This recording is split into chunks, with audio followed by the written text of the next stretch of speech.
Good morning, one and all. Let's have the question answer session.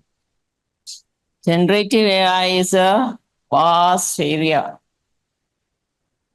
See, the questions, what is being literate today? What is being creative today? These are questions to be pondered over and over, I feel. Now let's start the question answer session. As Sajita suggested, let it be first from the teachers, students, etc., who are dealing with AI. Please, we don't have much time, so make it quick, make your questions brief, and let Dr. Lim answer them. Thank you. Thank you for this wonderful session by Dr. Lim and Dr. Gurumurthy. I recently read an article from the newspaper that the use of AI, the continuous use of AI, will adversely affect the climate change problems. And the reason they said that the climate change problems can be resolved by improving our creativity. This continuous use of AI reduce our creativity and it adversely affect climate change problems. So my question is, in our last trip to China, we experienced there that in colleges and schools, they're giving training in making prompt for using AI. In schools and engineering colleges also, there are, and in pre-service courses also, they give training in making better prompt. And can we replace this making of better prompt into our creativity? If we encourage our ability in making better prompt, will replace the problem of creativity, or can we solve the problem of creativity?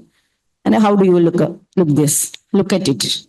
Thank you, Nisha. If there is perhaps one more question, we can take that and then ask Victor to respond. Is there, or else if there isn't, if people are still thinking, just a brief question, please. How can this be used to improve the teaching and learning of mathematics, especially the abstract areas in mathematics? So let me now ask Victor to respond to those two questions before we. Thank you very much for the questions. I think these are very important questions to consider. But first of all, I must say that I really appreciated Dr. Guru's sharing as well, his perspectives, and I would like to reflect on some of the things that he has said as well, with regard especially to how industries are actually very much influential in terms of the development of Gen AI and how it's being used in the classroom, which is why I've always said that it's important for us as educators and teachers to be able to then offer a more concerted response towards the development of Gen AI so that we are able to shape how it's used in the actual classroom.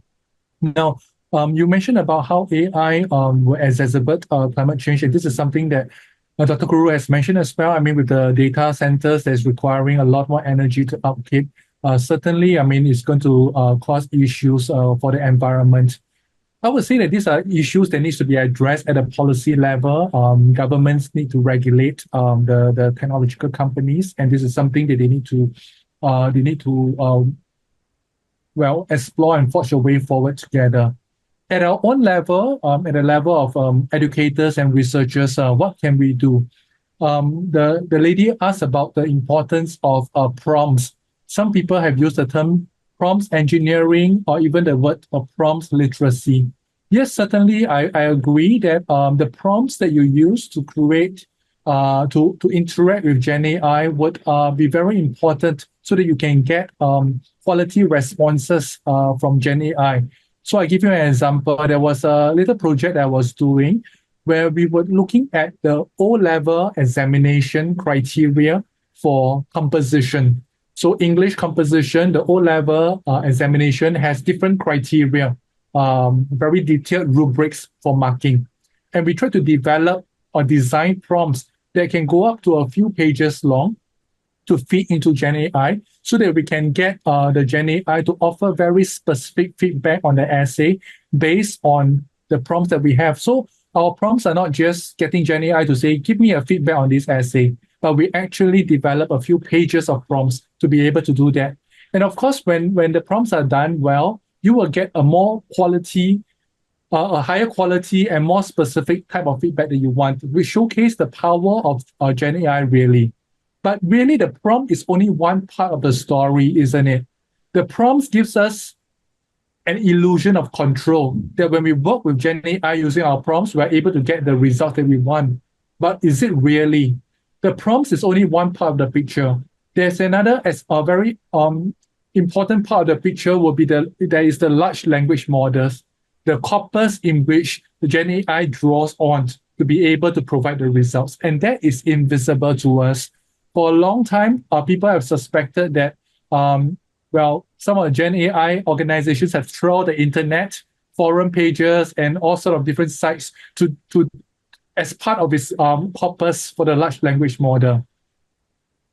They bury its sources, we will never know. But more recently, researchers amongst us, those of you who have published with big companies like Taylor and Francis, may have been alerted to the fact that many of the publication corpus that we have are now made available for OpenAI and other Gen AI companies to use as part of their LLM. So the quality of the corpus may improve over time, but the fact of the matter is that the corpus would determine the kind of output that you get from Gen AI. And yet there's another dimension that's also invisible to us, and that is the algorithm, how it has been programmed, the biasness, the values. And that is something that only the companies, the programmers that are involved in developing the tool will be able to manage. And that is something, again, is invisible to us as end user. So yes, having prompts literacy or developing a stronger mindfulness of how to develop or to use prompts well will help us get better output from Gen AI. It will enable us to use Gen AI in a more effective manner. But I think it's important to remember that this is only just one part of the bigger picture. Now, in response to the second gentleman's question about teaching and learning of mathematics, I would say that what we have seen in Singapore are two aspects. The first is, of course, to use AI to provide responses and feedback to the students' answers to questions, mathematical questions. So in a sense, it's able to save the teacher from more marking by offering timely responses, even helpful hints step by step as the student work on a particular mathematical problem. So that is what we have tried in the Singapore context. Does it work for all aspects of mathematics? I'm not sure. I don't think so. Another example that we have seen, and I showed you towards the end of my presentation, is where teachers on their own come together and think about how they can use Gen AI to create interesting storylines and lesson packages to engage the students' learning of mathematics better. So Gen AI is not really used specifically for the development of disciplinary literacy, understanding of mathematics concept, but really in the design of the learning experience for the students to make it more engaging and more fun for the students. So these are the two examples that I've seen. I'm sure my colleagues in the mathematics department may have explored some of this, but I hope that this gives you a sense of how it's used in Singapore at this point in time. Right. Thank you, Victor. I think we'll take a couple more questions from the floor, if there are any. Jabina, Yes. could we switch to, are there any more questions? Yeah. How can generative AI be used to support diverse learners in the context of differently able students, as well as the linguistic minorities, like coming from the tribal hamlets? How do you address that problem? One. And another question that I would like to ask together with this is that when we cite the example of a China or a Singapore, what about democracies like India, or very open democracies like India?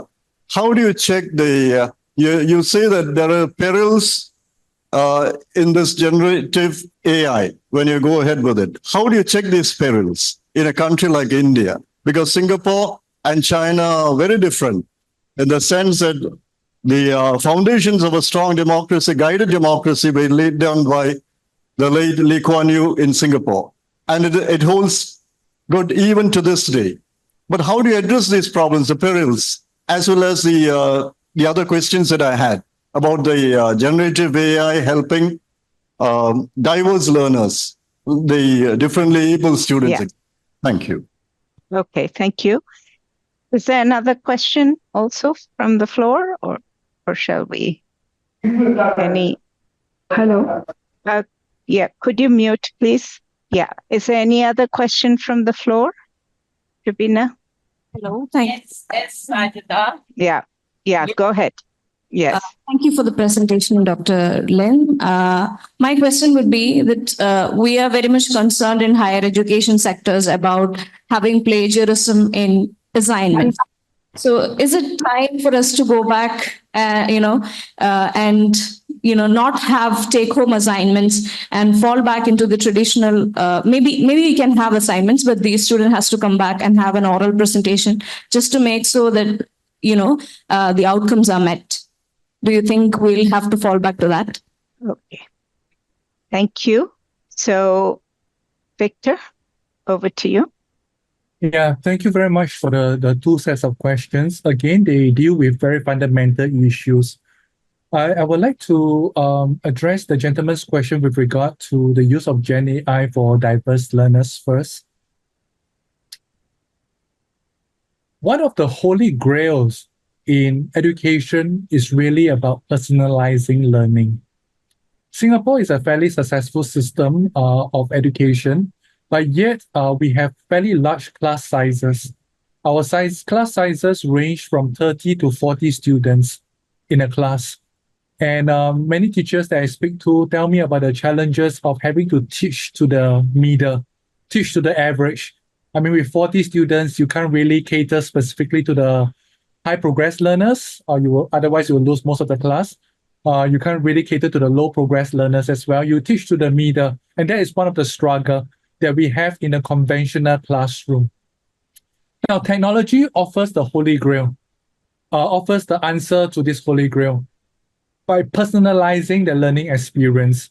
So thinking about how digital tools, for instance, the use of adaptive tutoring, the use of personalized recommenders, the use of feedback on students' learning progress, they are able to then personalize the learning experiences of the students, not just to allow them to learn anytime and anywhere, but to learn at any pace as well.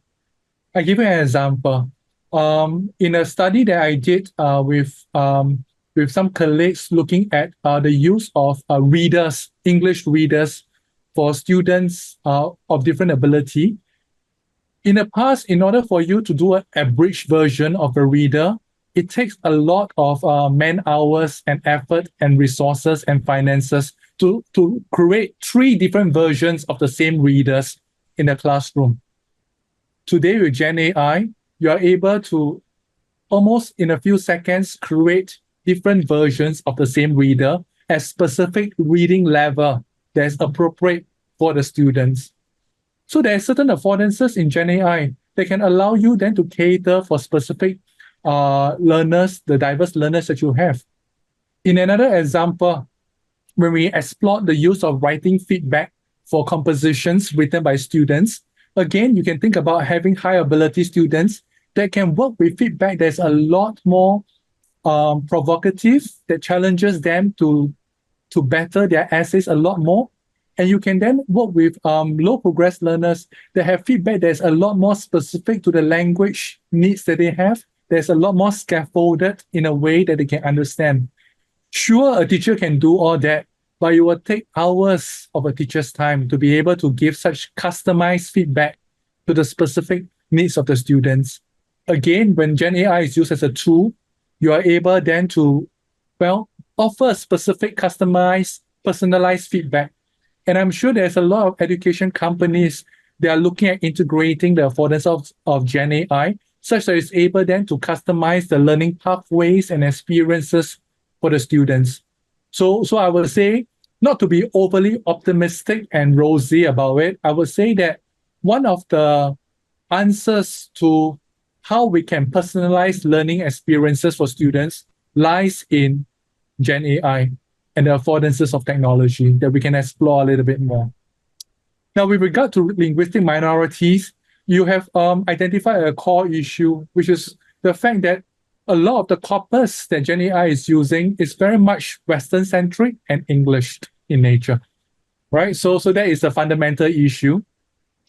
I'm not familiar with the what is being done currently in India, but I was just in Norway in June, and some of the researchers tell me that they are developing their own LLM based on a corpus of Norwegian texts. So it's specific to the culture, values, but also the language. And they're, of course, developing their own GPTs, their own chatbot based on the Norwegian corpus. So I'm not an expert in this area, but I know that it has been done specific for different minority languages or different languages apart from English, which is dominant. In terms of the perils of GenAI, there are many, and I've highlighted some of them. And I would say the solution lies in the mirror. You, who is situated in the particular context of India, where you know the challenges, the dynamics, the politics well. And if you reflect on some of the challenges that I mentioned, the attempts that we have looked at in the Singapore context, perhaps given your insider knowing and experience of the India context, you will then be able to work out a culturally appropriate response that will be meaningful as we tread the very thin ice of wanting to embrace the opportunities that GenAI offer, which is what we recognize in Singapore. And we were one of the first in the world to say, let's integrate it. Let's encourage teachers and students to use it. Let's not ban it. But at the same time, like what Dr. Guru mentioned, we are also very mindful of how we can control, or we should try to control, manage the implication, the downside of it. So Dr. Guru mentioned about what we have done in Singapore, the Launchpad platform that we have is one attempt to control, at the same time manage the usage, where our product team at the Singapore GovTech office have opted out of logging so that Microsoft does not store any prompt or response data of our query when we use Launchpad. But is this a gentleman's agreement or is it contractual? I think that is beyond what I understand, but I believe it should be contractual in nature. But that is what we try to do in terms of PPP and to harness affordances of GenAI, but at the same time manage the potential issues of privacy, security, and data concern. Now, with respect to what the lady has asked, I think that is a big question that everyone who teaches in a university would struggle with, and that is the issue of students using GenAI tools to write their assignments, and then concerns about plagiarism, concern about cheating, concern about whether they are actually learning at the end of it all. I read articles how it is of a major issue in Australia. In Singapore, we do face the same concern as well. Well, what the university have done, obviously, is to lay down very clear guidelines in terms of declaration, in terms of getting students to state whether they have used GenAI and to what levels they have used GenAI in their use in their development of this assignment. I don't know whether you're familiar with the work of Mike Perkins. Mike Perkins is at the British University of Hanoi. He has developed a very useful AI assessment use scale where it gives teachers a sense of the extent in which GenAI should or should not be used according to the assignments that they have. So essentially, the university response so far has been seen in terms of just offering very clear guidance, at the same time, well, relying on the student's sense of honesty and responsibility in their usage to counter plagiarism. But I would say, and with this I would conclude, Sajita, I would say that this is only a superficial response, if you like, thinking about plagiarism. A deeper response as teachers and educators in a university is really for us to think about the purpose of the assignment. which is really to recognize that the students have learned from our course. To look, the assignment, the essay was for the students to demonstrate that they have learned, to show the signs of their learning, which is why we get them to write an essay. But now, if they are able to use Gen AI to produce these assignments, then are there other ways in which we can get them to demonstrate that they have learned? Are there other ways that we can assess the students' signs of learning? And that is important because we got to know that students are going to use Gen AI because it's so accessible and so available to them anyway. So we need to rethink our assessment practices. We need to change our assessment so that it still remains valid and relevant, even if students are using Gen AI. Well, that could involve some Viva or oral presentations. That could involve some personal reflections that can come in that Gen AI is unable to offer. That can involve engagement with very specific topics that you are dealing with in the classroom that Gen AI may not be able to produce meaningful response to. So it really requires teachers for educators to rethink assessment in the age of Gen AI. And I think that is the ultimate challenge that Gen AI offers us as teachers. Thank you. Okay, thank you. So I'm going to ask Guru to maybe look at the questions in the chat and pose a couple of them. And in order to facilitate the thing, Victor, if you could, respond also briefly to them so that we can take another set of questions also. So Guru, go ahead. Yeah, thank you, Sajida. There are 3 questions which people have asked online, and I've put them in the chat window. I'll also read them out for everybody's benefit. But before that, I'll use my moderator's privilege for a very quick comment. Professor Manuel Castles, who's considered the father of the information society. So he published prolifically at the turn of the millennium, around 2000, 2001. He wrote 3 volumes on the information society. He analyzed the whole digital technology and what is going to happen, 24 years ago. And he said that technology aggravates what is already there in society. If there are good things in society, technology makes them better. If there are bad things in society, technology makes them worse. It's not a neutral thing. So this whole issue of plagiarism in higher education, I think, is an extremely existential question because progressive education says give essays to children, don't give them to students, don't give them 3-hour written question papers where they reproduce what they remember. But generative AI is going to make this extremely complicated. And therefore, the question for us is, if in your society, honesty is not a premium, people are happy being dishonest, people are happy to break the queue. In your society, in your system, there is extremely high level of competition and students are competing for a very few number of good quality seats in education or employment. In such a society, there is no way that you will not have misuse of generative AI for getting ahead of others, in the assessment. And therefore, it's a real challenge in the Indian context. Maybe societies where honesty is more accepted, where there is much less competition in education, they can still be able to use it. So there are 3 questions which I will just read out. It's also on the chat, Professor Lim. First question is, generative AI will take information from an already available information pool, which can be biased and even factually wrong. And therefore, based on this, biased information, factually wrong information, how can we have authentic learning? And also how this will impact creativity of the students. That is the first question. I'll just read out the other 2 also. You can also refer in the chat window. Second is, how can we use AI in education other than for English teaching? So other than English teaching, other possibilities, what are they for what exists in use of AI? And thirdly, what are the corporate implications of using AI? So these are 3 questions for the first round, and we can come back again later if possible. Go ahead, Professor Lim. Yep. Thank you very much. The first question relates to the corpus, right? I mean, essentially that Gen AI draws on, and obviously, if you press it for a lot more with a few more prompts, it tends to hallucinate and gives you information that is unreliable, that it makes up, and that is a well-recognized fact.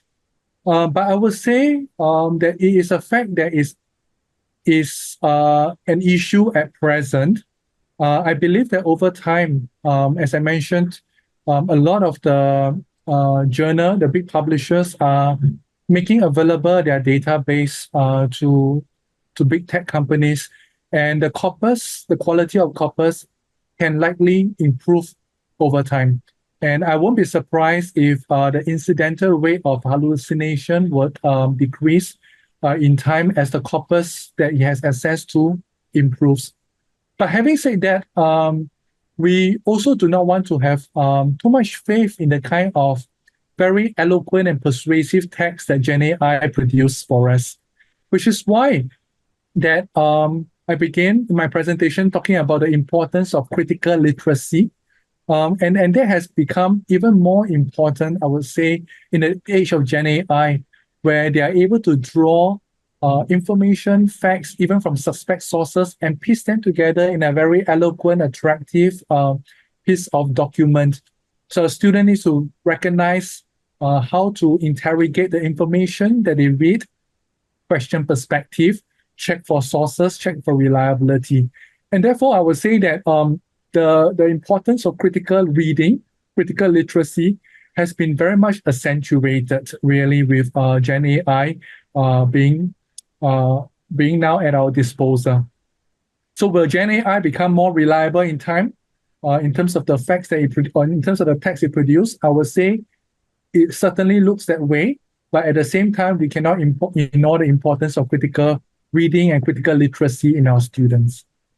AI for education, apart from English teaching, well, there's a lot of work that has been done in different contexts as well, beyond just English teaching.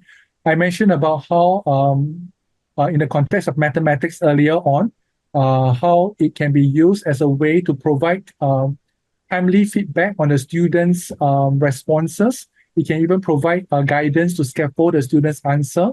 But a lot of times, it can also be used to design learning experiences in the lesson packages.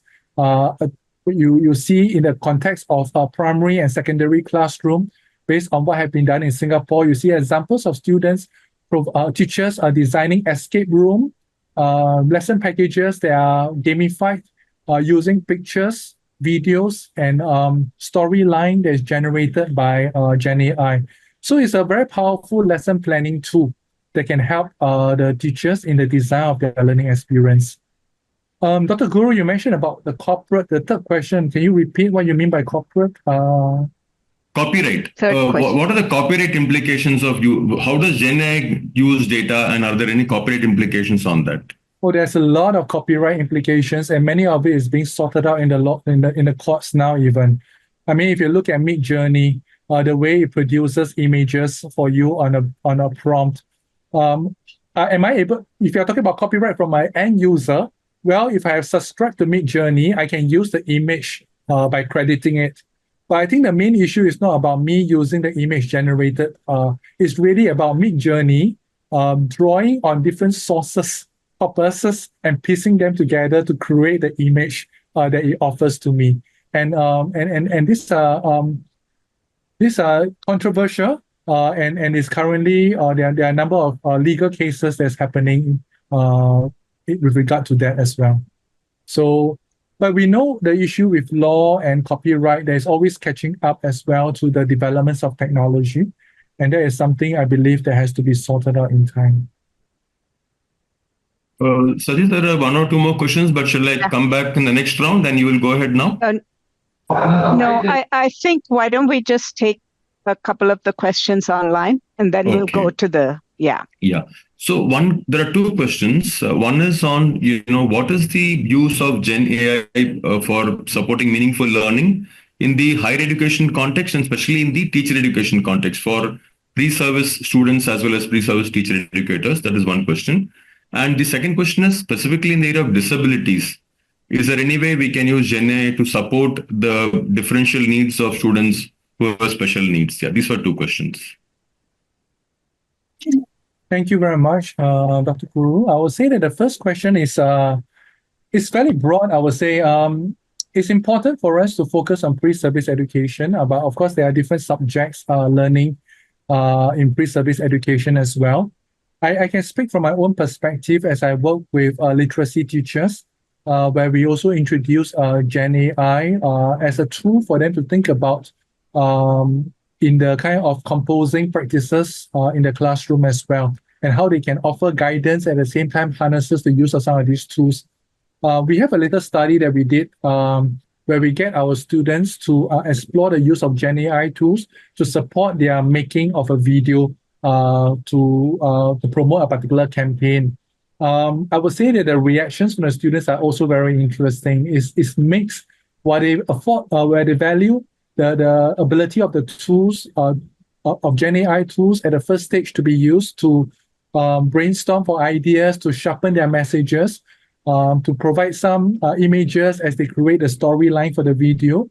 But when it comes to certain tools that they are using to ultimately create the video itself, they find that they have a sudden loss of control because Gen AI will just go ahead based on the prompts, the storyline that they have given to create a video, which many a times surprises them. So the effectiveness, the usefulness will be limited to certain stages of the video composing process, but not to the whole of it. So that's just one example of how it can be used in the literacy classroom. But I think what is important really is to help the pre-service teachers to have the right perception and understanding of the use of Gen AI tools, because ultimately these teachers will graduate to become teachers in the classroom. We want to make very clear the understanding that, well, these tools can be valuable in helping them to support their teaching, but at the same time, they are not without issues as well. So as I mentioned, the loss of agency and control over the final artifact could be some of the limitations that the tools have. But what we did not want the pre-service teachers to do or to have was to have a close-up attitude and to think that, oh, this is something that is not good, is terrible, I should avoid the use of it. No, in fact, we want to create opportunities for them to explore the use of it so that they have a sense of the capabilities, but at the same time be aware of the limitations. So that was the focus in the class that we did. As I mentioned earlier on, in the study that we have, one of the most powerful factors that shape the teacher's perception is their own experience of the use of the tool. So if they have not used it before, then if they come to my class, I will want all of them to try using it so they know how it can work well and they know why it cannot work so well in certain areas as well. So that is the important, the hands-on experience, which is why I think it should be introduced for teachers at a pre-service level, but we should not just paint an overly rosy picture. Let them use it and let them know what it can and cannot do. The second question is a question that is also very interesting about assistive technologies and how they can support our students with different disabilities. This is an area of potential development and study as well. I remember many years ago, I visited Caroline Rose at Carnegie Mellon University. And during that, she was doing this very interesting project called Virtual Peers, Virtual Avatars, where it was essentially creating an avatar to communicate with a child that has autism. And through the communication with the child, it gives a child opportunity to practice social skills, interaction, and how to essentially converse with someone. You may say, of course, for a child that's struggling with this, it's best to have a person to talk to the child.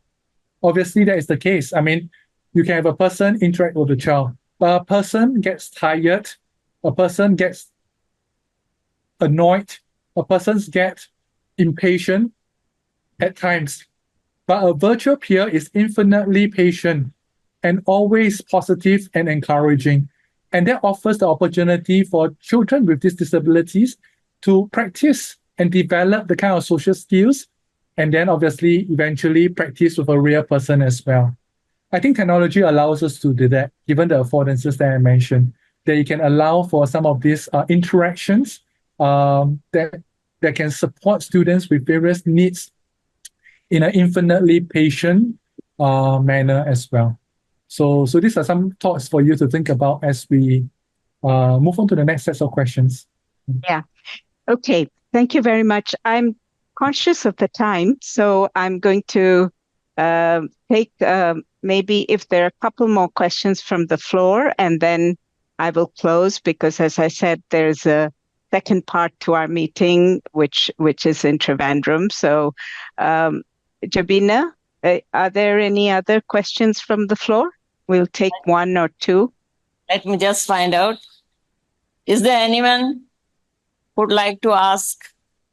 Not, we can. Is there any other question from the floor? Okay. I don't think, Rajita. I don't think. Guru, is there any other final question? Otherwise, we can actually, maybe I can sum up. Yeah, I think you should go ahead, Sajita. There are no questions here. Okay. So I think we've had an excellent discussion. So I wish to thank Victor for this excellent presentation and Guru for moderating also. And thank our audience. We've had a very large audience, especially online. It would be difficult for me to summarize what was said, but let me just say that I took away a few points. And the first point is that it requires a lot of human intelligence to use what is called artificial intelligence in education. If we use it mechanically, actually it can just reinforce, as Guru has been saying, all the things that are bad with our current system in whichever society. And it requires a lot of effort and application to actually use these new tools, quite apart from the fact that because they are developed by private sector companies, large companies, using them intelligently itself poses a big barrier. But here is where I would come to first what Singapore has done, and which I think is very useful to look at. And then I will just conclude with a few thoughts about the use of Gen AI in our systems and the approach we could take. So first thing about Singapore is the very deliberate approach, a systematic plan, holistic, a focus, especially on implementation. So it's not just a plan that is created, with some outcomes and so on, but there's a very strong focus on implementation. Victor mentioned some 4 or 5 strategic thrusts, and then each of those are then implemented and monitored. And I think that is a hallmark of a system that has been, that really tries to incorporate adaptations. And I know some people can think, well, Singapore is a very small place. And then we can say, well, China is a very big place and that's a different system. So we can always think that there's something special about different countries. And there are many unique factors also, of course, of each country context. But nevertheless, adopting a deliberate approach, a holistic approach of the focus on implementation, I think is very important. So the unique thing about Singapore, as Victor has been stressing, is that once they saw this technology was on the horizon and was starting to get used, they encouraged actually the use of it rather than staying away from it, but using it in a very sensible way, in an intelligent way. Okay. And I found the focus on teacher education, in particular on the use of e-pedagogy. I don't know what that exactly means, but it's something worth exploring.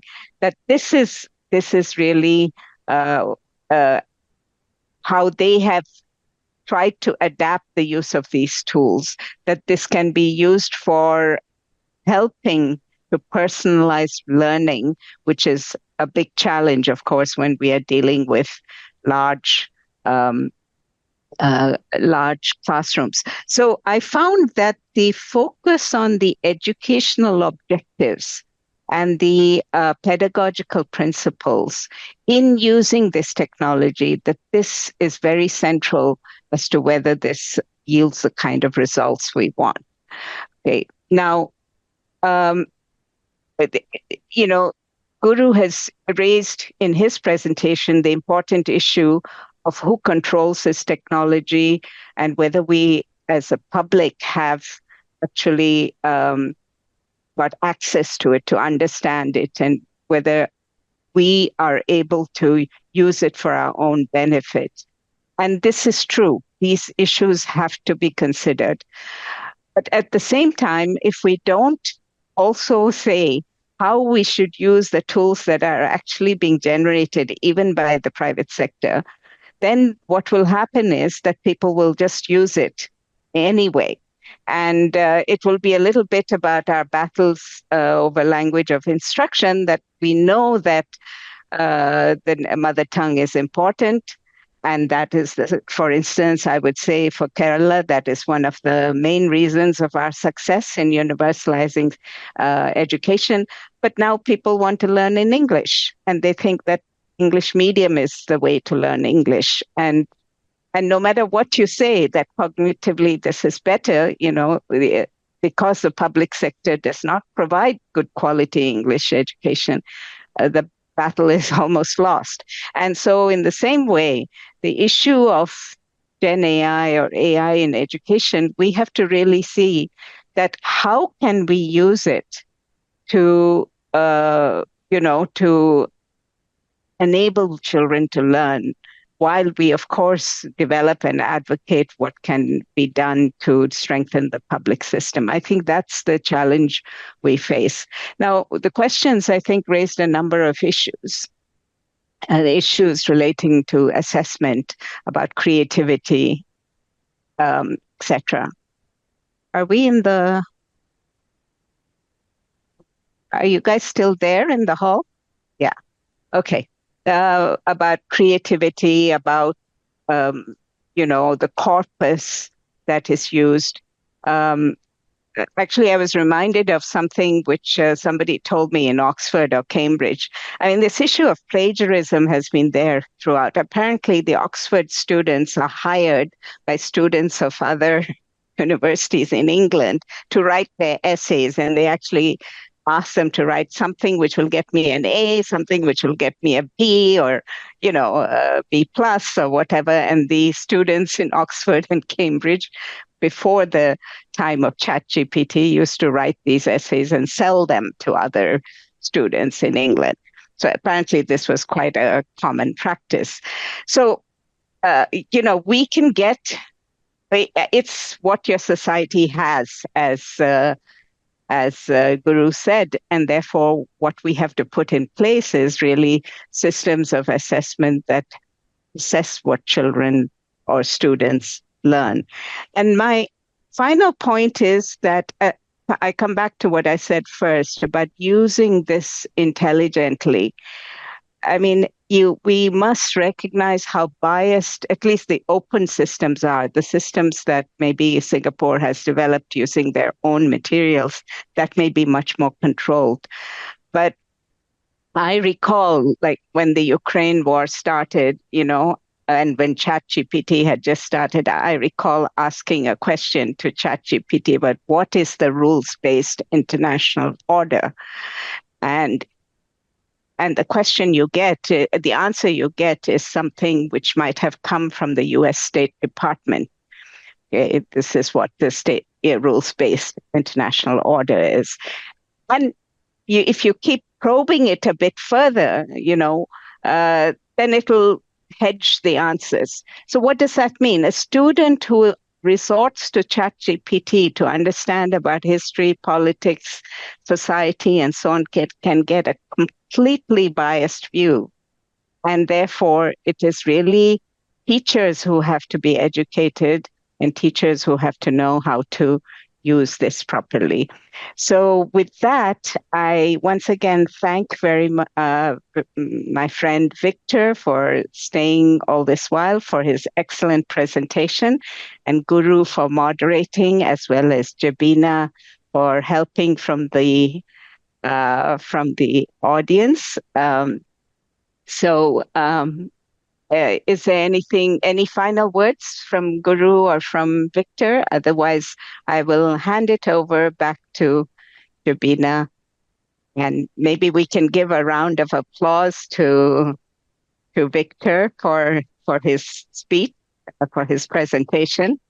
So, Guru, would you like to say anything more?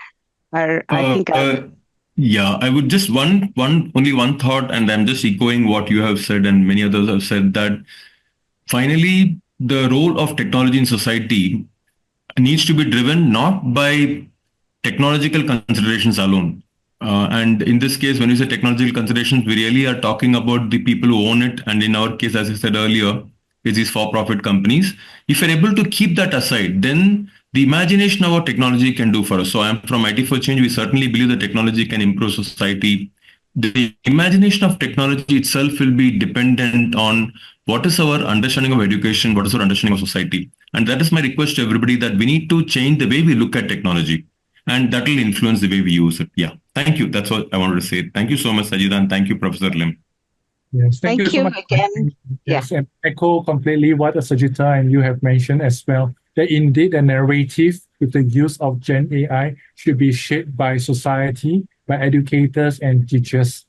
So thank you very much for spending time with me this day. Thank you again.